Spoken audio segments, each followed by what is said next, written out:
இந்த காரியத்துல கேள்விக்குறியா இருக்கிறாயோ, உன் கேள்விகளுக்கு எல்லாம் இனி பதிலை நீ காணும்படி கர்த்தர் செய்வார்.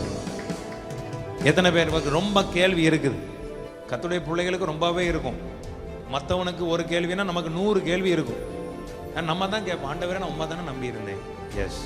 நான் உண்மை தானே ஆராதிக்கிறேன், எஸ். உங்க சமூகத்தை தானே ஓடி வருகிறேன், எஸ். ஆராதனைக்கு சரியாகத்தானே போகிறேன், ஆமா. கரெக்டா இல்லையா? அப்புறம் ஏன் இன்னும் இது அப்படியே இருக்கு? இன்னும் ஏன் கொஸ்டின் மார்க் இருக்கு? இன்னும் சில ஆன்சர்ஸ் ஏன் இன்னும் எனக்கு இல்லாம இருக்கு? யார் எனக்காக புரட்டி தள்ளுவா? இன்னும் அந்த கல் மாறாதா? உங்க பார்க்கணும்னு நினைக்கிறேன், ஆனா அந்த கல் மூடப்பட்டதை போல இருக்குது ஆண்டவரே. அது எப்படி இருக்குன்னே தெரியலையே. என் நன்மைகள் இருக்குதா இல்லையா? நான் நினைச்ச காரியங்கள் அங்க இருக்குதா இல்லையா தெரியல ஆண்டவரே. அதற்கு தடையா அந்த கல் மூடப்பட்டது போல இருக்குது. இன்னைக்கு விசுவாசிக்கிறீங்களா? இயேசு கிறிஸ்துவின் நாமத்தினால்